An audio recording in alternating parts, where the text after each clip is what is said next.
Decisiones, oportunidades de negocio, siempre los revisamos en nuestro impacto económico solo por Telesur. Bienvenidos, bienvenidas, comenzamos. Dos gigantes de la aviación liman asperezas, la estadounidense Boeing y la brasileña Embraer suman sus fuerzas para crear una nueva transnacional. ¿Qué efectos traerá para el gigante suramericano? Hoy le contamos en nuestro hecho económico de impacto. África, favorito en las miradas económicas de China, la cooperación del gigante asiático con Djibouti muestra resultados con la inauguración de la primera etapa de la zona de libre comercio africana, la más grande de ese continente. Potencia económica euroasiática en ascenso. En clave atlética hacemos una radiografía a la economía rusa hoy en nuestra arista mundialista.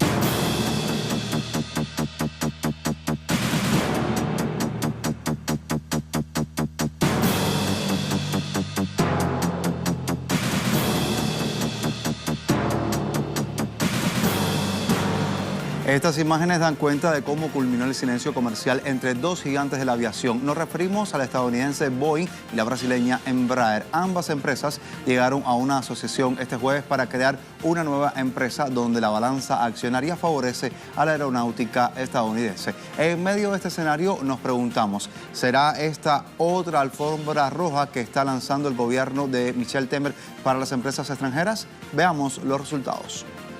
La Embraer, anteriormente conocida como Empresa Brasileña de Aeronáutica, fue fundada en 1969 y su principal accionista era el Estado de Brasil, situación que se mantuvo hasta 1994 cuando la compañía fue privatizada. A partir de este momento, el gobierno brasileño quedó solo como un accionista privilegiado, con derecho a veto en decisiones importantes. Para febrero de este año, la directiva de la empresa negó planes para fusionar negocios con la empresa aérea de Estados Unidos, Boeing, en un intento por acallar rumores y mediante un comunicado, dijo que solo se había hablado con el objetivo de orientar entendimientos.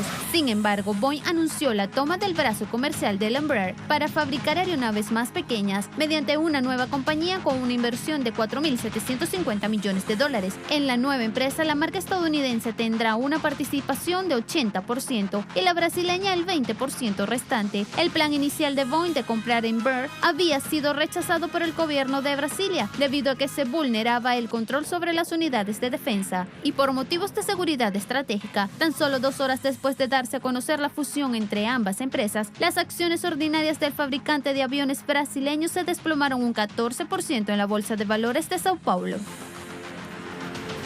Así las cosas, seguimos avanzando con mucho más. En la capital de Trinidad y Tobago, en Puerto España, arrancó este 5 de julio la 17ª Convención de Comercio e Inversiones 2018. Le contamos de inmediato quiénes asisten, cuáles son los objetivos de este encuentro comercial. Un encuentro que se está dando y se inaugura en el Salón de la Industria Automotriz. Asisten más de 3.000 participantes de 42 países, principalmente caribeños y latinoamericanos. Propósito del evento es fomentar comercio intra y extrarregional para las empresas caribeñas. La convención se desarrollará hasta el venidero 8 de julio y acogerá a 500 compradores, misiones comerciales y también distribuidores. De acuerdo al comité organizador, los últimos 17 años de la Convención de Comercio e Inversiones ha facilitado un total de $60 millones en acuerdos comerciales. Por este motivo, se ha ganado una gran reputación para el fomento económico entre empresas regionales.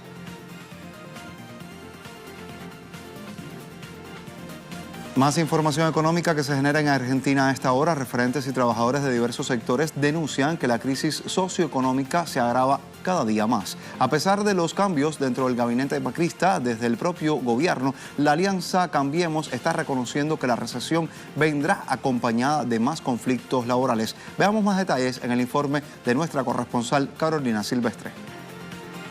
Los pronósticos de analistas y dirigentes a favor y en contra de las políticas de la administración Macri son idénticos. Delinean un escenario para el corriente año de alta inflación y caída del Producto Bruto Interno. Estiman que el dólar subirá a 30 pesos y que la inflación trepará por encima del 30%. Ahora se vive una gran pelea, que es la reapertura de las paritarias y hemos votado una campaña especial por eso. Pensar que el acuerdo con el Fondo Monetario que firmó el gobierno prevé una inflación de 32%. Y la mayoría de las paritarias se fijaron en 15. Son 17 puntos menos. Se van a venir más despidos. Porque es evidente que si cae el consumo, cae la producción, caen las ventas, va a haber un correlato en caída del trabajo también. Tal como advierte el legislador del Frente de Izquierda, Gabriel Solano, los conflictos laborales se profundizan.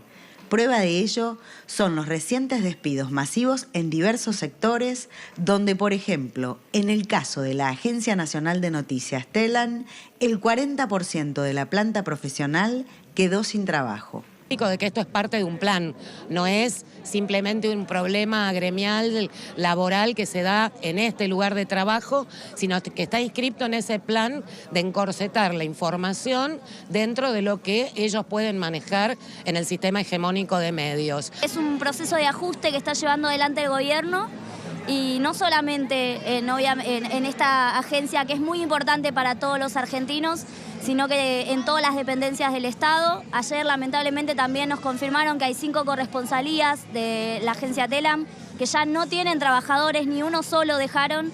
Los altos niveles de pobreza, indigencia, desempleo, recesión e inflación producto del modelo macrista que golpea a los sectores más vulnerables y a las capas medias de la sociedad argentina, generan un fuerte rechazo en la población del país suramericano. Evidentemente estamos en un país con una caída en picada y la única solución que tenemos es salir a la calle y pelear. No hay otra. Nos están pegando por fracciones, nos están pegando por pequeñas tribus, pero hay que unir todas las tribus y salir a golpear a este gobierno antes de que realmente retrocedamos hasta un momento que no podamos recuperarnos. Más allá de sus escuelas o de sus banderas políticas, los expertos aseguran que la combinación de la recesión y la elevada inflación son un combo explosivo para la economía argentina y que más allá de los números, la conflictividad social se profundizará. Carolina Silvestre, Telesur, Buenos Aires. Primera pausa en Impacto Económico. Al regreso hablamos de la zona de libre comercio de Djibouti. Fíjese usted, será el área comercial más grande de todo el continente africano. Ya le contamos en breve cómo y por qué. Ya volvemos.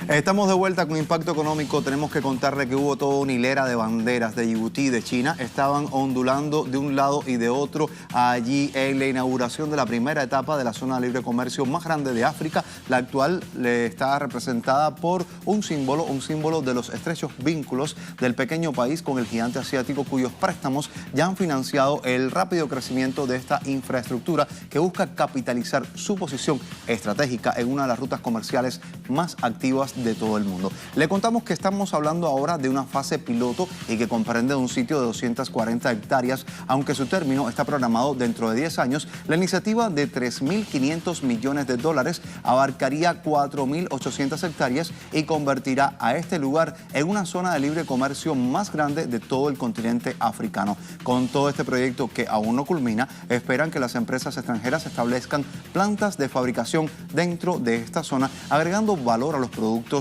en lugar de simplemente ser un sitio para importar y exportar materias primas. Djibouti también formará parte fundamental de esta iniciativa Infraestructura Global, conocida como la Franja y la Ruta de China, y que ocupa una posición privilegiada en lo que se ha denominado la Ruta de la Seda Marítima. La recién creada zona de libre comercio está siendo administrada por esa nación del Cuerno Africano y sigue siendo el accionista mayoritario junto con 3 compañías del gigante asiático, el China Merchant Group, también la autoridad portuaria de Dalian y la gran compañía china de datos ICP. Zona Libre Internacional de Djibouti es un proyecto insignia en este sentido. Culmina un número significativo de proyectos de infraestructura que han sido vistos en los últimos años y que están ayudando a fortalecer el lugar de Djibouti en el comercio y comercio internacional.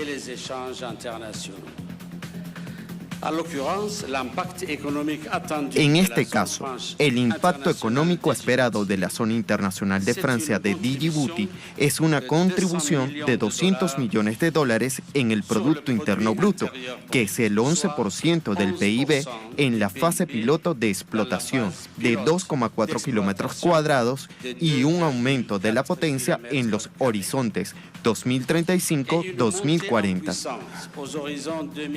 Pulgar arriba entonces para las acciones en África y sobre todo para Djibouti, que va encabezando pues las acciones comerciales en el continente. Avanzamos con los temas. ¿Por qué? Porque el tiempo está presionando en las negociaciones de Reino Unido con la Unión Europea sobre su salida del bloque comunitario. Así lo estuvo expresando la canciller alemana Angela Merkel en un encuentro que sostuvo con la primera ministra Theresa May, quien señaló que esperan poder elaborar propuestas para una futura relación con la Unión Europea. Más allá que le contemos, escuchemos cómo lo dijo.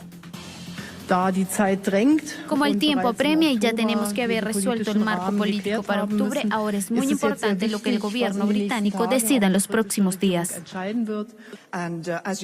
Como dices, estoy segura de lo que seremos. Uno de los temas claves para debatir será la salida del Reino Unido de la Unión Europea y esperemos saber cómo podemos elaborar propuestas para nuestra relación futura con la misma, que serán buenas para tanto el Reino Unido como el resto de los miembros de la Unión Europea. Y mañana reuniré a mi gabinete para debatir y decidir un camino sustancial que permita aumentar el ritmo y la intensidad de las negociaciones.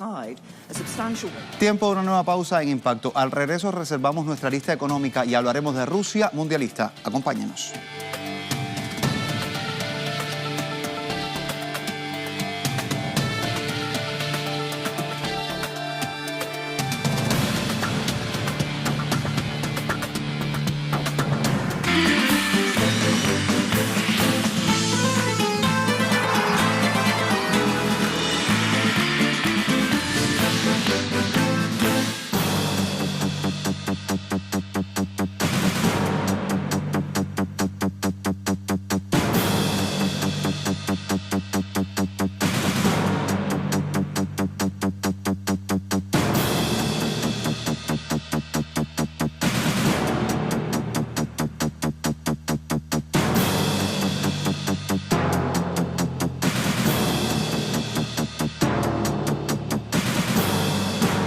Iniciamos la arista económica, arista mundialista. ¿Por qué? Porque el pasado 14 de junio el balón comenzó a rodar en ese verde césped de Rusia 2018. La Copa del Mundo atrae, es importante decir, la atención de más de la mitad de las personas que habitamos en este planeta y durante todo un mes todos comentan hasta el más mínimo detalle de lo que allí ocurre en ese suelo ruso, tanto dentro como fuera del campo. Momento propicio entonces para hacer una radiografía de la economía de ese país, una nación emergente que al día de hoy se perfila como la siguiente gran potencia económica euroasiática. Ya lo revisamos.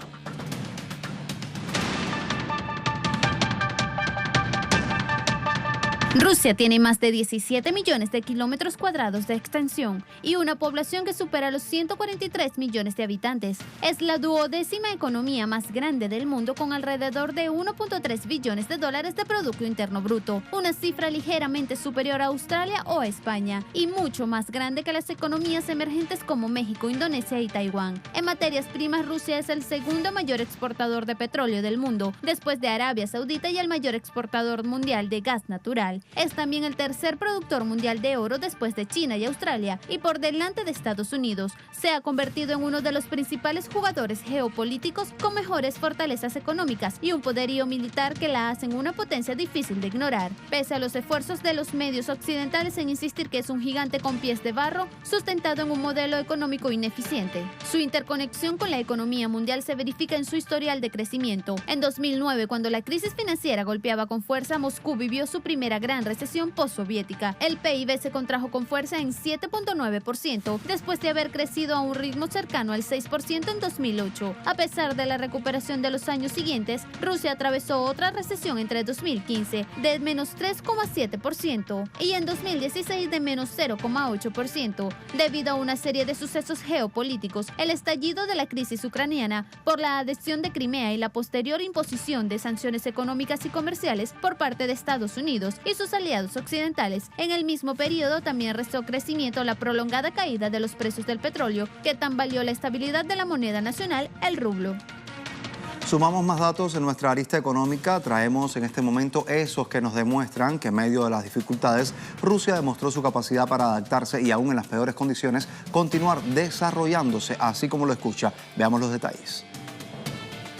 Pese a que Moscú perdió unos 55.000 millones de dólares por las imposiciones de Estados Unidos, la economía rusa ha superado el estancamiento y en 2017 creció de manera sostenida. Los datos mensuales y trimestrales del Servicio Estatal de Estadísticas, Rosstat, revelan un crecimiento entre 1.4% y 1.8%, gracias a una cuidadosa política financiera. El Kremlin fue capaz de superar los años de crisis sin grandes pérdidas, y aunque las sanciones por parte de la Unión Europea y de Estados Unidos hayan impactado a las empresas rusas de manera negativa, el país pudo hacer frente a las medidas. La deuda soberana se mantiene a raya y con el presupuesto 2017, el Ejecutivo incrementó la inversión pública mientras lo redujo en otros campos a fin de reducir el déficit y estimular la demanda. Si en algo ha trabajado Rusia es en la búsqueda de alternativas para sortear lo que Estados Unidos y sus aliados europeos esperaban con ansias, el derrumbe de la economía nacional. Y los datos indican que las sanciones se han convertido en un estímulo. La Oficina Nacional de Estadísticas asegura que en el segundo trimestre de 2017, los indicadores económicos de los sectores industriales rusos crecieron un 2.5% en comparación con el mismo periodo de 2016, lo que demuestra no solo lo estable que es la economía rusa, sino que también su rápido crecimiento. La industria mecánica se ha convertido en una de las locomotoras del crecimiento de la economía rusa. Según los datos de la agencia Rosstat, durante los últimos 11 meses el crecimiento de sus principales ramas aumentó en un 50%. Este aumento se debió al ascenso de la demanda proveniente de la industria minera, que incrementó la producción de hidrocarburos y de combustibles debido al alza de precios de estos productos. La producción de vagones de carga se incrementó en un 60.9%. Al mismo tiempo, el lanzamiento del programa de renovación del parque ferroviario dio un empuje a la producción de vagones de viajeros, que creció en un 65.4%. Hasta noviembre de 2017, las exportaciones de gas aumentaron un 8.7% hasta situarse en los 175.000 millones de metros cúbicos, mientras que su producción creció un 14.6% hasta alcanzar los 426.000 millones de metros cúbicos, según datos de Gazprom. Por su parte, la producción de alimentos agrícolas se ha incrementado en casi 4.000 millones de dólares desde que en 2014 se restringieran las importaciones desde Estados Unidos y los países que integran la Unión Europea. Y si de inversión se trata, el potencial de la Rusia actual genera cada vez más intereses propios y extraños. Según datos oficiales, las inversiones en el capital básico de las empresas y las organizaciones crecieron el 4.2% durante los 3 trimestres de 2017, números que ascienden notoriamente al albergar este año a la Copa Mundial de Fútbol, cuyo impacto económico total, según el Foro Económico Mundial, podría estar en torno a los 32 billones de dólares para el año 2023. Y estos datos dejan entrever que la economía rusa llega a la cita mundialista con mejor forma de lo que estaba previsto y que es capaz de resistir los choques externos. En adición, diversos sectores mejorarán sus indicadores durante y luego de la cita, entre los que resaltan la producción de alimentos, hotelería, telecomunicaciones, transporte y todo ello con un aumento temporal tangible en sus ingresos. Así llegamos al final de Impacto Económico. Agradecemos a usted la sintonía con nosotros. Por supuesto, siempre hay mucho más. Hasta la próxima. En este Mundial Rusia 2018, algunos equipos que vencieron a sus contrincantes en los octavos de final para pasar a cuartos de final cuentan con las plantillas más caras de esta Copa del Mundo, pues la selección francesa encabeza la lista con una estimación valorada en 1.410 millones de euros, superando a Inglaterra, que está en 1.386 millones de euros, y a Brasil, que ocupa el tercer lugar en 1.269 millones de euros.